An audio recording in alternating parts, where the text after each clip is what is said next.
Stephanie, how are you? Good to see you. I'm great. Great to see you too. I'm very excited to speak to you and also all the participants.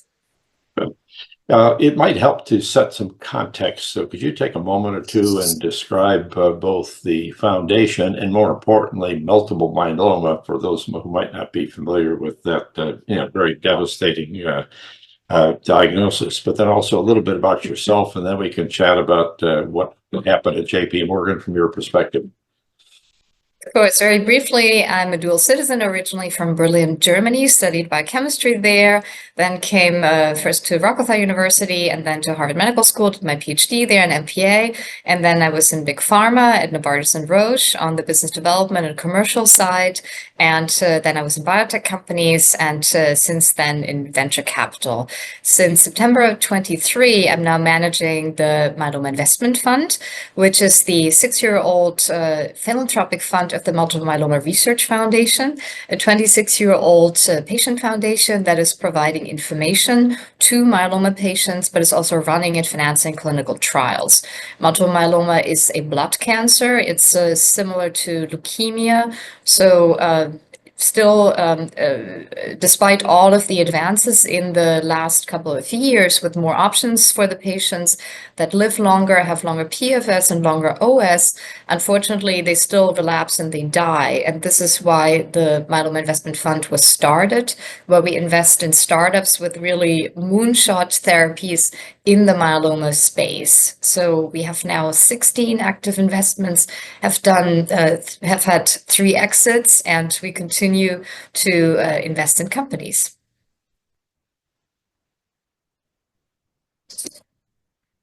Sorry, John, I think you are on mute. I was. Thank you. So that's a very rich background in terms of your career, and also a very compelling description of the dilemma of multiple myeloma, and how the foundation addresses trying to make a difference in that disease state. What I'm curious about is from your experience at JP Morgan. Was there a difference in the way in which family foundations, philanthropic foundations, venture capital, and what I call traditional business-focused venture capital were experiencing the conference and shaping the future of social impact investing? I know, you're not in it for the money itself. You're in it to make a difference, whereas many venture capitalists, I hate to say it, are in it for the money. Our mission is to find a cure or contribute to a cure for multiple myeloma. But this is not in any way in conflict with our investment strategy, because if we really find a cure and support very innovative companies, we are very confident that we will also make a return, and then we will be able to start more companies that can work on this mission. So what I'm very happy about is that there are more and more foundations that are working together in syndicates with traditional investors, and that's also what we do. We are not building companies, we are not leading, we are building companies together with institutional venture capitalists. But foundations really provide a very, very important source of funding, especially also for very early stage companies. And that's the first observation also from JP Morgan. I would say we are about 80% where we were before COVID, but for the early stage companies, it's still a very, very challenging fundraising environment. And that's why it was such a silver lining to have the foundations in the mix, because they often provide funding for very early stage companies. And that's why we were able to make, since I started, 7 new investments, 6 follow-on investments, and also had an exit. So we are really supporting truly innovative science. Mm-hmm. Well, that's certainly, and I'm the child of somebody who suffered with a myeloma disease, and so I understand the value in trying to bring better solutions to that problem. Was there a discussion or opportunity between the various categories of investors. I mean, you've made a very good case for being mission driven to essentially, focus on making a difference as well as making money. And I think that's a dual purpose. But is there a community of what I'd call philanthropic investors who band together, and do they behave differently than traditional venture capitalists in the way you approach the market or think about the way you select problems for solutions? There's definitely a community among the foundations. We had, in fact, a dinner together at JP Morgan where we were exchanging experiences, meeting some old and new friends, and also talked about our syndicates with institutional venture capitalists. So I would say there are probably more similarities than differences between institutional venture capitalists and philanthropic venture capitalists. Again, the main difference is that the foundations have donors, not like institutional venture capitalists have LPs, they have investors, and the investors, after a certain period of time, expect returns. And the philanthropic donors, they expect the results, but they don't want their money back. So if we have returns, then we can invest that into new companies. And in that sense of the word, we are really patient capital. So we don't have to return the capital at a certain point. We can really stay with the companies and support them also in kind. We have a lot of experience in the disease area, very good connections to KOLs, to the centers. We also really know what the patient's needs are, and we can provide for our portfolio companies connections to other investors and also to biotech and pharma companies for partnering. So this is really the value that we can bring beyond the dollars that we can invest in the companies. And that's why often we are regarded almost as a stamp of approval by institutional investors, because we know the space so well. And then other investors also feel confident to come into the round. Well, that implies that there's a certain amount of cooperation or collaboration between philanthropic investors and traditional investors. How does that go about? Is that something that you work out on a relationship basis, or do you actually take a lead position, or do you follow someone else's lead? I'm curious about how you collaborate and cooperate between philanthropic venture capital and traditional venture capital. Yeah, beyond working together with other philanthropic venture funds, we have very good relationships with all the main investors in the field. And as always, it's important both if a company is working with a foundation, with a philanthropic venture capitalist, but also with an institutional venture capitalist, to really know the criteria, what is a really good fit for that investor. So what's the disease area? What is the stage when they're investing? So that this can really be paired very well with the opportunity. And we have actually done an analysis. Where is our most successful deal flow coming from? And it's really from other investors, because they have also done their diligence, and this is really a relationship building. So we provide deal flow to them, they provide deal flow to us. So that's why it's a really fruitful collaboration. Are the conditions under which you enter into an investment different? I mean, many times early stage companies get the benefit of mentorship from a venture capitalist, the board position, people who become more involved in the business. Do you take the same position with the investments you make? We sometimes have board positions or board observer roles. At least we execute a side letter where we specify that we will have information rights and that our investment will go to the myeloma program of the company, simply so we can really advise them on the portfolio, on clinical trial strategy, on the planning, and can help them once they are in the clinic to really conduct the trial at the sites where really the patients are. So in that sense, we are really very similar to the other very involved institutional venture capitalists. You mentioned you had a couple of successful exits. I'm going to give you an opportunity to have a little commercial for some of the businesses that you've invested in and have succeeded. I'm curious how you would describe the ones that you're most proud of. It's a 6-year-old fund, so you know, especially if you invest in early stage companies, it takes some time. But yeah, among our 19 total investments, we already have 3 exits, and they're usually in 2 categories. One company in this case, it's called Tidal. It was acquired by Sanofi, and the other one. Neximune, it went public. So, and our policy is that we actually get out of this position after the lockup period, so that we can continue to foster innovation in other startup companies.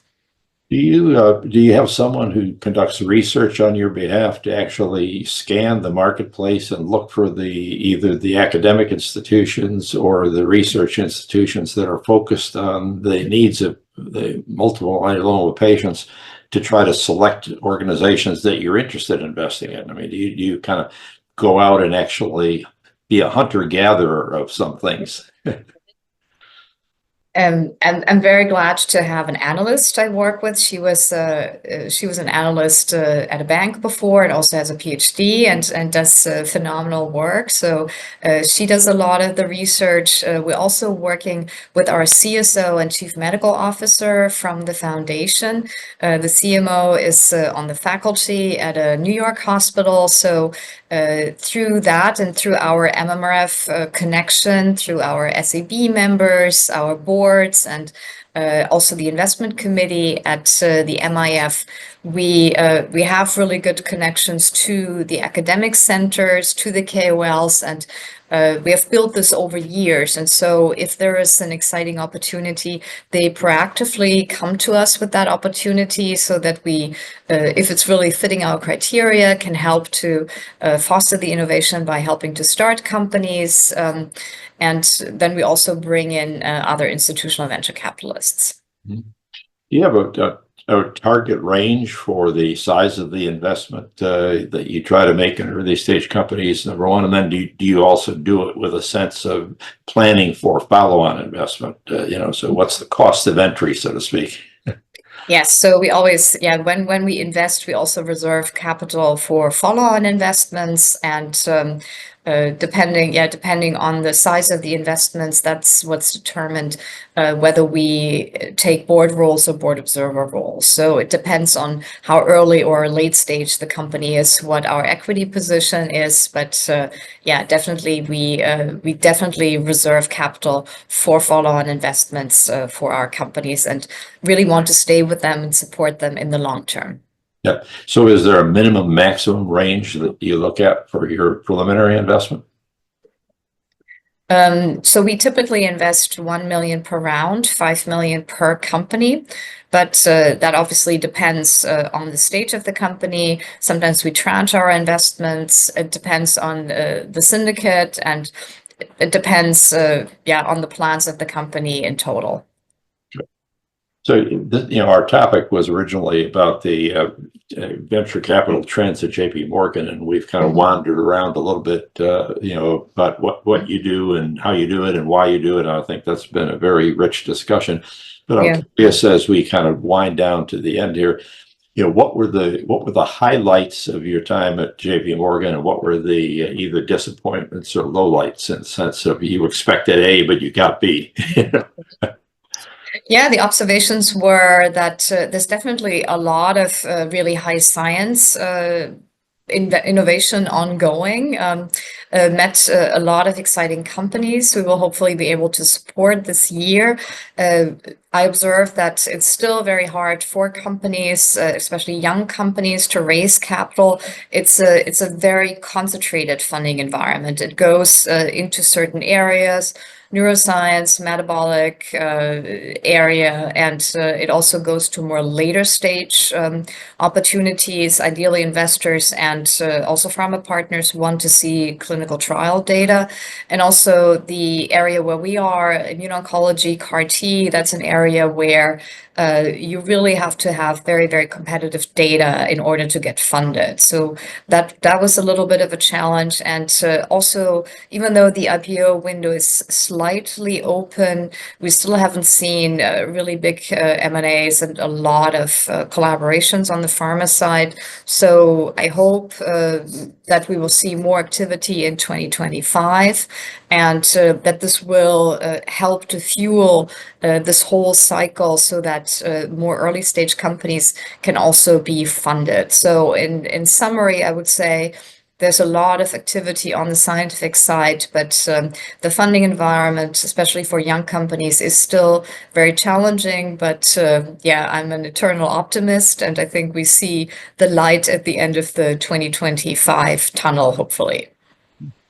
You made an interesting comment, and I'm going to go off on a bit of a tangent because you talked about clinical trial and evidence being so important. And as you probably know, HITLAB is an evidence-based organization. One of the points of value we bring to our the sponsors of our work is to focus on what is the evidence of outcome improvement or success of a new solution, and also what's the likelihood of it being economically successful. Again, what are the evidence? And so I'm curious if you're seeing a trend to more evidence in early stage companies, or is that still a shortfall as we've seen in many digitally oriented organizations? Many of the companies now also use AI for target identification in the drug discovery process. But yeah, both the pharma companies and also the regulators still want to see validation in animal models. So even though I'm personally very bullish on AI, I think we're not quite there yet where we can have completely in silico trials. Everybody still wants to see validation and data. So yeah, I think this is still a little bit in the future, but what AI and other technologies can do is definitely to speed up the process, make it cheaper, and yeah, just use more data and use more evidence. And I'm sure we'll see more of this, yeah, in the not too distant future. Well, one final question, because this is a digital health conference. Have you seen any increase over the 5 or 6 years of your fund, an increase of digitally focused solutions within the therapeutic area of treating multiple myeloma, or is it still a hard science arena? Depends on how you define digital solutions. We have invested in one company that is using AI for target identification in aberrant splicing. So RNA gets spliced, and sometimes there's errors there. And the company we have invested in, they have found also, together with some data from a real-world data study that we conducted, a number of promising myeloma targets, and we're very excited about the validation in the clinic, and we will continue to also invest in companies that use AI for these purposes. Right. Well, Stephanie, thank you. This has been a great conversation. I've enjoyed it, and I look forward to seeing you again. Thank you very much for a great conference. I hope you have a great rest of the day. Thank you. Thank you.